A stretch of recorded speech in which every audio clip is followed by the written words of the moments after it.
Well, I think Tesla is kind of a little different than some of the peers, right? So I think, for Tesla, it's really about the future, like way into the future. Some kind of short-sighted people probably took some money off the table there, but really it's about what Elon said on the call, licensing FSD. That's going to be a game changer. That's the biggest driver really for my 305 price target. Future of Tesla really rides on the Model 3, Model Y, and then this new Model 2, and what it does, again, with autonomy, FSD, licensing it to other OEMs. That's really where I think investors should focus. In this video, a breath of fresh air, an analyst on Wall Street covering Tesla stock who actually seems to get it. At least he's starting to get it, which unfortunately makes him rather unique among his Wall Street analyst peers. Tesla shares in the red for the week. We're looking at a loss of just over 7%. The stock taking a hit after recent price cuts pressured margins in its most recent quarter, and that overshadowed beats that Tesla posted on both the top and bottom lines.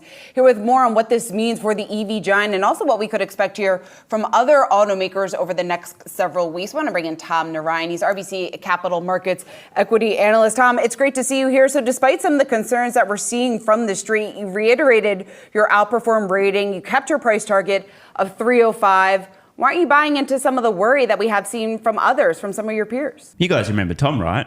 Tom recently increased his Tesla stock price target significantly, and he actually had a reason for doing so, which makes him fairly unique among his Wall Street analyst peers. What was Tom's reason for the big price target increase? Tom believes that in the future, Tesla will license FSD to other automotive manufacturers, and spoiler alert, this is going to happen. In fact, a few weeks after Tom's price target increase, Elon Musk on Tesla's most recent earnings call in his opening remarks said Tesla is already in talks with a large OEM about licensing FSD. Of course, relative to some guy with 3 first names, Tom is years late to the party. FSD licensing's been in my valuation model since it was first publicly uploaded.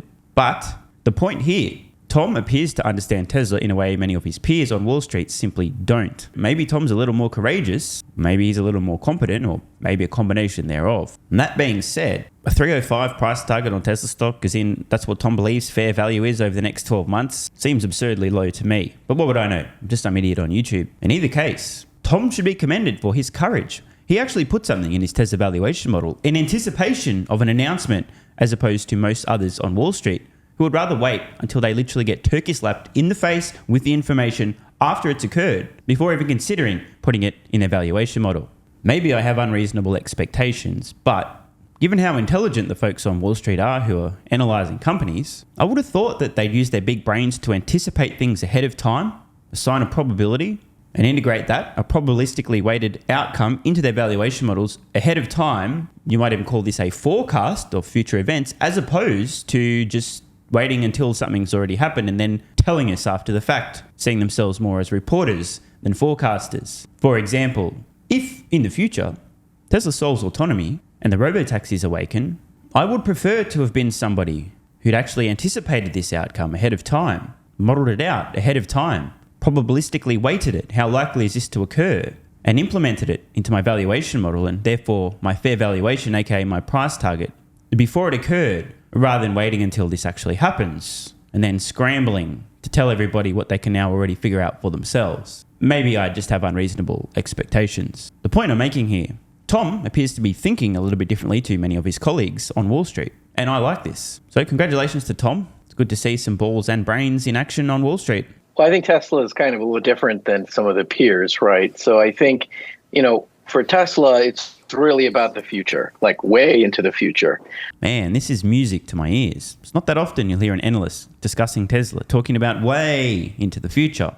Now, I do understand most analysts do actually model the company well into the future, probably at least 5 years. But the issue here is most of them don't actually think about what might occur in the future beyond what's already happening for Tesla. In other words, a typical valuation model on Wall Street, if you'll find one, contains nothing other than automotive sales, an average selling price, and if you're lucky, maybe energy's also in there.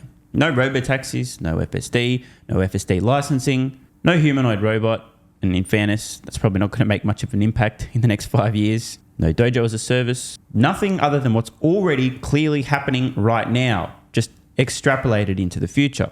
I personally think this is a massive mistake. A few folks recently have made the analogy with Apple, maybe 10, 15 years ago. Everyone's thinking, oh, iPhone, hardware sales. Okay, the future of Apple is selling a few computers and some iPhones. Okay, let's extrapolate into the future. How many iPhones will they sell per year? Okay, cool story, bro. That's Apple. No. Everyone seemed to forget about software and services revenue, which is carrying the company now. By the way, what's Apple's current market cap? About $3 trillion. So to Tom's point, it's very important to look far into the future when it comes to Tesla and to consider potential outcomes that haven't yet happened. For example, you may have heard somebody on the internet say that Tesla has an unassailable data lead when it comes to autonomy. It's inevitable other companies will end up licensing that software. Next minute on the earnings call, we hear they're already in discussions. And this is the kind of stuff an investor should be thinking about because it has massive implications for the company far into the future. What if it's true that Tesla does have an unassailable lead? They're the first to solve autonomy. Autonomy is a winner-takes-most market in different geographies. And what if the brain of the Tesla car, the vehicle, Tesla Vision, can be easily implanted into a humanoid robot? Which, by the way, is true. And what if the company's already unveiled plans to develop intelligent, useful humanoid robots and massively expand the global labor market? Then we must ask the question, are there any other companies who could potentially compete? Well, do any other companies have something comparable to Tesla Vision? No. How would they catch up? Well, they'd need to build a fleet of millions of vehicles collecting data, invest billions of dollars in compute, and somehow outgrow Tesla, outpace Tesla, gather more data than Tesla, better quality data than Tesla over an extended period of time, and Tesla will just need to completely stand still or just stop pursuing this project. Unlikely. So if that's the case, what will be the long-term implication of autonomy, robotaxis, and importantly, a humanoid robot? If you caught yesterday's video, margins, that's all anyone wanted to discuss. Near-term, short-term, Tesla gross automotive margins. This is a big mistake. Unless you're a short-term trader, aka a gambler in the stocks casino, the next few quarters and years are completely irrelevant. The very long term is what matters. Tom is talking the talk, however. His fair valuation, $305. Still not quite adding up, Tom. It's progress. Maybe Tom has a very different long-term outlook than I do for Tesla. Which, by the way, there is a reason that my fair valuation for Tesla over the next decade... decade? Why did I say decade? Oh, that's right. Because I model, publicly anyway, a 10-year period. How many folks on Wall Street have 10-year fair valuations for Tesla? I'm unaware of any. At least they don't publish them. Not that I've seen. Now, there are some folks who aren't analysts sharing their research around Tesla. The folks at ARK Invest have a 5-year horizon, still super short term, but there is a reason. I provide a 10-year window of what I believe to be fair valuation for Tesla. If you want to see it, check out the link to Patreon. It's available to all supporters at all levels. And as I've said in the past, I privately model out well beyond that point. But the further into the future, the more uncertainty, the lower the confidence of the predictions. So no point sharing those publicly because I'll be so catastrophically wrong, it's not worth it. I think one of the biggest mistakes investors will ever make when it comes to Tesla is not thinking far enough into the future, not modeling out far enough into the future, getting too focused on the extremely short term and or not having the courage to consider the probabilities of other outcomes occurring in the future that have not yet happened, e.g. autonomy being solved, robotaxis awaken, humanoid robots expand in the global labor market, and so on. I'm just kidding. Tesla's just a car company. Forget all that other stuff. Their numbers came in great. It's just that they did say that they're going to be cutting some production in the third quarter. A lot of folks wanted them to blow out of the park and raise the guidance on Model 3 and Model Y production for the year. That's probably not happening. So I think some kind of short-sighted people probably took some money off the table there. But really, it's about what Elon said on the call, licensing FSD. That's going to be a game changer. That's the biggest driver, really, for my 305 price target. Tom, I'm curious, over the course of the last, let's say, 3 or 4 months, what the most common question that you've gotten from clients is on Tesla specifically. Obviously, the stock we know through history has done all kinds of crazy things, up, down, sideways for all kinds of periods of time. But this year, it feels like when you've seen with the free cash flow, you've seen the delivery numbers, the story feels a little bit different maybe than it did in prior runs. I'm just curious what the reaction has been, what those conversations have been like with your clients. Yeah, the main questions really have to do with the price cutting. Does that mean that there's a demand problem, right? And I think cutting production in Q3, now this is planned cutting just to upgrade the production plants. That's all it is. Now, you know what everybody's favorite method actor currently playing a Tesla bear is going to say after Q3 deliveries and production are down significantly due to the planned shutdowns, right? I can see it now. Tesla's a busted growth story. Production and demand are collapsing. Q3 production deliveries significantly below Q2. It's over. The end. The competition's coming. Blah, blah, blah. This will happen. put a pin in it. But I think that does add fuel to the fire where people may think, oh my God, there's a demand problem for Model 3, Model Y. So a lot of folks are wondering, what is the next car in the pipeline? We know it's been speculated, and Elon has talked about this Model 2 car, which is going to be this lower priced car, high volume car we're going to start seeing in 2025. So that's really where everyone wants to see what's the next big car to come out for Tesla, and has demand waned a little for 3 and Y. We think that's not what's happening, but we are excited about this new car that could be coming in 2025. And I'm curious what you guys think then of the truck. I enjoyed Elon's color on the call with, what was it, so far off the hook, there's no hook for demand there. Just curious how you think about that forthcoming product. Yeah, it looks like some pretty strong demand here. If what's indicated in the press on the price point could indicate some trouble for some of the Detroit 3 with their electric trucks as far as how they're priced, because it looks like Cybertruck is going to be priced potentially in the $40,000 to $50,000 range, and it offers 500 miles of range. And this is all speculated. But if that is the case, this could be a real problem for some of the competitors. I don't know if this is going to be a huge volume maker. Oh, it will be. Of course, the caveat there, it will take a while to ramp up to volume production, but we've got well in excess of 1.5 million reservations for Cybertruck already. Call me crazy, but I suspect once some of these start coming off production lines, hitting roads and work sites, not only will Tesla need to work through that backlog of 1.5 million reservations, but many new orders will come through as people see what this thing is capable of. There's going to be viral videos all over the internet. People smashing the shit out of this thing with sledgehammers, rocks, blowtorches, you name it, just showing how tough the Cybertruck is. It's going to be demos of towing, ridiculous, absurd things that you couldn't imagine. There'll be so many viral videos reaching 5, 10, 15, 20, 30 million people showing some of the capabilities of Cybertruck. It's a very polarizing design. It's going to get discussed a lot. When people realize what it's actually capable of and forget what it looks like, many traditional pickup truck buyers who today are very dismissive because they're unaware of what it can actually do, will eventually come to love this thing, want one, and buy one. There's no question. Dollar for dollar, in terms of value, performance, features, and functionality, nothing will be able to touch Tesla's Cybertruck. And this creates an awkward situation. Imagine being a company, I'm just going to hypothetically pick an imaginary line from some advertising that's definitely never been used to market pickup trucks or a particular brand of pickup trucks, but just imagine there was a company out there claiming that their pickup trucks were company name Tough, built X Tough. Just imagine what's going to happen to your advertising campaign, your propaganda campaigns, when you're trying to claim that you have the toughest pickup trucks available for people who need pickup trucks to do real work and need their pickup truck to be super tough. When you have viral videos floating around of a Tesla versus this supposedly tough truck. I still firmly believe that not only is Cybertruck engineering genius, but it will be copied, or the companies trying to sell pickup trucks to the same buyers who now realize the Cybertruck's a much better value proposition are fucked. I think it's a great market entry for Tesla, and it really showcases the technology that they have.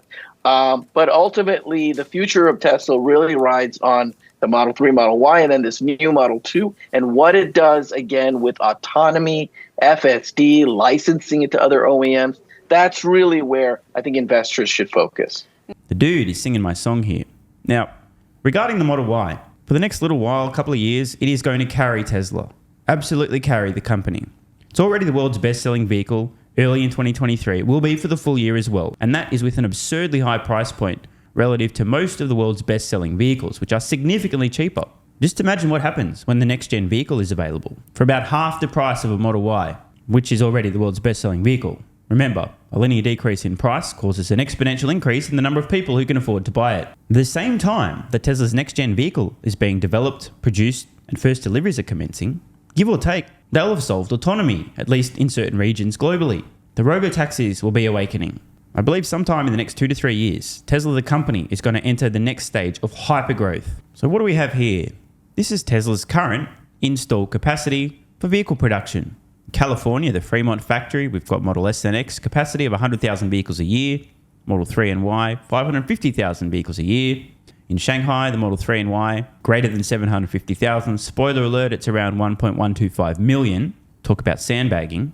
In Berlin, Model Y capacity already 375,000. New application for the next stage of Berlin, massively expanding this well past 1 million vehicles per year, so stay tuned for that. In the Austin factory in Texas, Model Y capacity now in excess of 250,000 per year.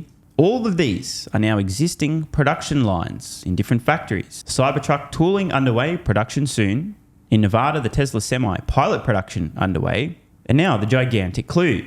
The next-gen platform, not vehicle, platform.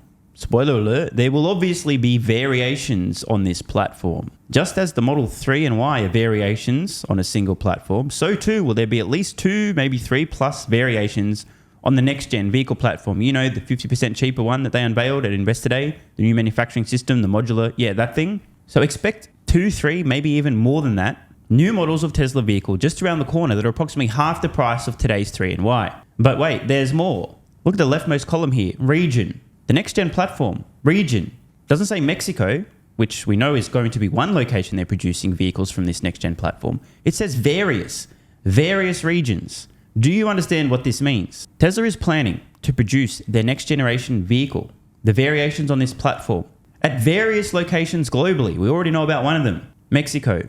What about the rest? Spoiler alert, I expect in the next 12 or so months, Tesla's going to unveil multiple new factory locations in addition to Giga Mexico, all to produce at volume, at high volume. And we're talking million, 2+ million vehicles per year, their next-gen vehicle platform. And in an incredible coincidence, it just so happens that around the same time they're massively scaling up production of these next-gen vehicles, they'll have solved autonomy. But we should definitely ignore this because Tesla's just a car company, and besides, they're absolutely dead last when it comes to autonomy because that's what the leaderboard said on the internet, and you can trust everything you read on the internet. Tom, one of its competitors, Ford, obviously maybe already starting to feel some of that pressure, lowering the price of its Lightning earlier this week. When it comes to Ford, we'll hear from them next week. Anything that we heard from Tesla signal maybe some of the troubles that we could also see from Ford, or are they uniquely positioned given the fact that they're obviously not as reliant on EVs? Yeah, I think it's kind of a different story. I mean, certainly, actually Ford has actually set themselves up pretty well for the quarter with very low expectations. So I actually think they could do very well. The problem is everybody already knows this. So I think for them, they'll probably, beat on the quarter and raise guidance. But I think that's largely expected. People are really looking when it comes to all these legacy automakers on pricing. So even though they may do great this quarter or maybe this year, everyone's looking at 2024. And pricing seems to finally be falling. We're seeing all this price cutting happening. And now I think that's where the focus is. So even though they may do fine on this, next week or when they report results, I think people are going to be looking past that to 2024 and worried about pricing coming down and the impacts that'll have. So I have a prediction. Given that we already know that Ford is losing, let's say, 40% or more on their current generation of electric vehicles, and this is before the $10,000 price cut on the F-150 Lightning, and given the fact that GM hasn't actually really produced any electric vehicles, they do have a lot of plans, but plans are very different to actual production. By the time GM is even producing this generation of electric vehicle at volume, they're probably going to be losing a similar amount to Ford. And over the coming years, as they ramp up production and figure out how to produce electric vehicles at scale and drive some of the costs out of production, if they're lucky, maybe 3, 4, 5 years from now, they might actually be breaking even, maybe even making a very small profit on this generation of electric vehicle.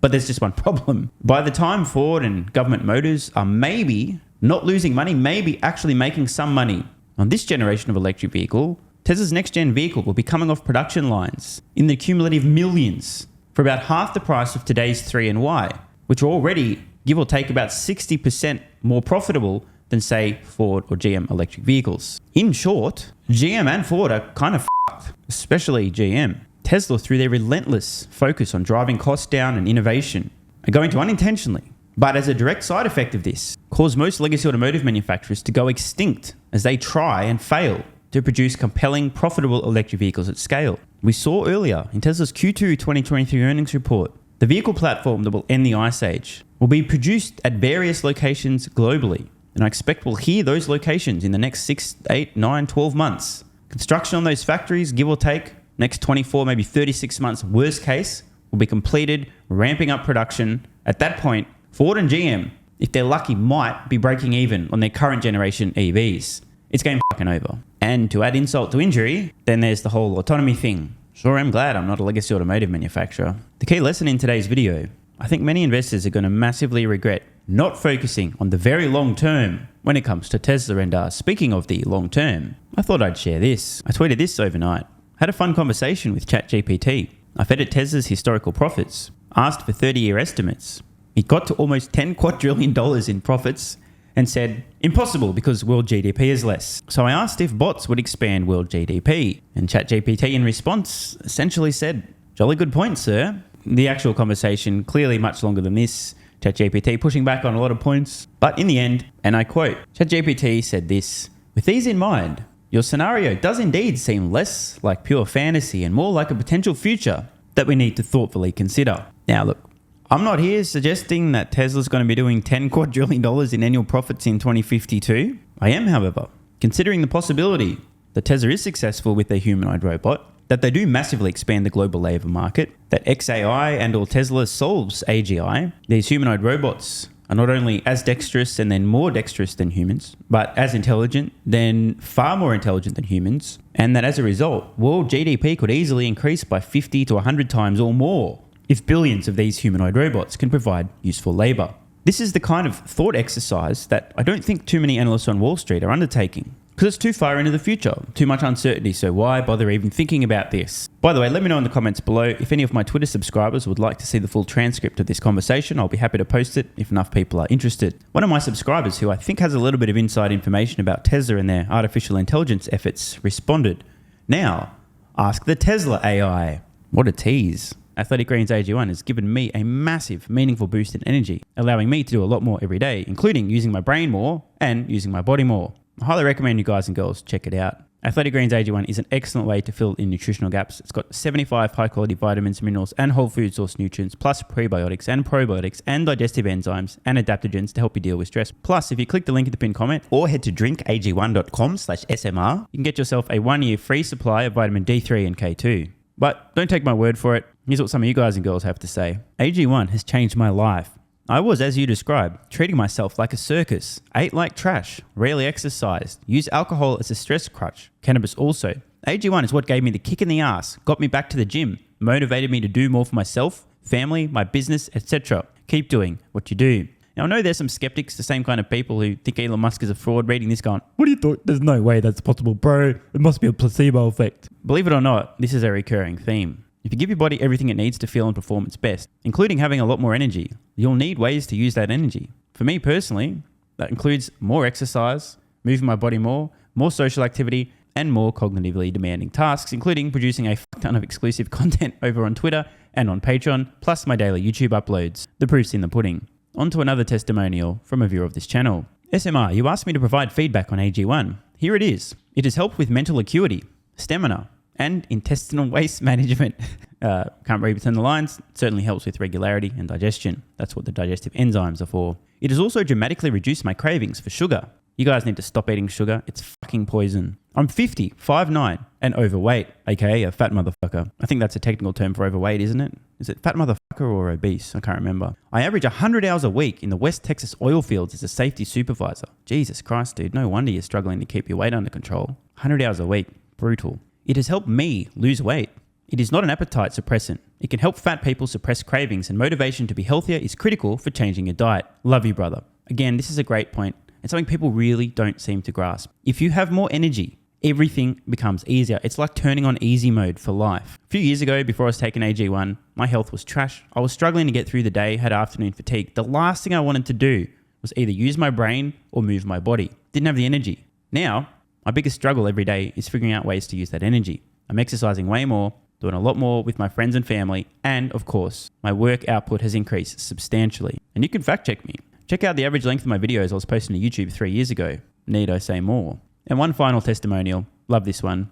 Okay, here's the deal for me with this AG1 shit. I'm 41 years old and not the type to eat, drink, smoke, or sleep healthy, so I was skeptical. That being said, here's what I experienced. Day 1, meh. Day 2, afternoon fatigue was about 45 minutes late. Day 3, 0 afternoon fatigue. Day 4, 0 afternoon fatigue plus extra energy. Day 5, again, 0 afternoon fatigue plus energy, wondering, what the fuck, really? See, this is the thing, right? The results for many people are just almost too good to be true. This is the same experience I had. My afternoon fatigue just vanished out of nowhere. I'm like, wait, what the fuck? Why am I not tired in the afternoons anymore?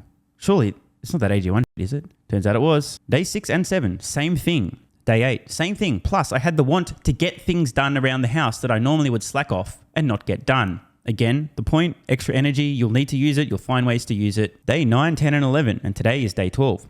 I fucking love it. So however you managed to get me to buy it, I'm so glad you did. Thank you so much, SMR. It really changed me so far. Guys, this shit really works. Just try it. By the way, this is the reason I continue to relentlessly promote AG1. A lot of people get real fucking mad in the comments. Oh my God, snake oil salmon sold out. Oh my God, he's a scammer. This is fraud. But constantly, I'm pretty sure everyone making these comments is also currently short Tesla stock. I'm not particularly concerned about people having a negative perception, those folks suffering from small brain syndrome, still living in my bum's basement syndrome, etc., writing mean comments, claiming AG1's a scam or it doesn't work. I mean, bro, when I get feedback like this is what keeps me going. And remember, there is a 90-day money-back guarantee. There's nothing to lose here. Just try this stuff for a month, and if you don't get these results, get your money back. See, it's a literal no-brainer. It's an IQ test at this point in time. Testimonial after testimonial after testimonial like this. Get your money back if it doesn't work. Just try it for a month, and if it doesn't work, get your money back. Today's the day. It's finally time. Be like this guy who was a massive skeptic, but finally, after 1,000 promotions in a row, caved in, tried AG1, and has results like this. Head to drinkag1.com/SMR or click the link at the pinned comment, and please, let me know how you're feeling in a few weeks' time.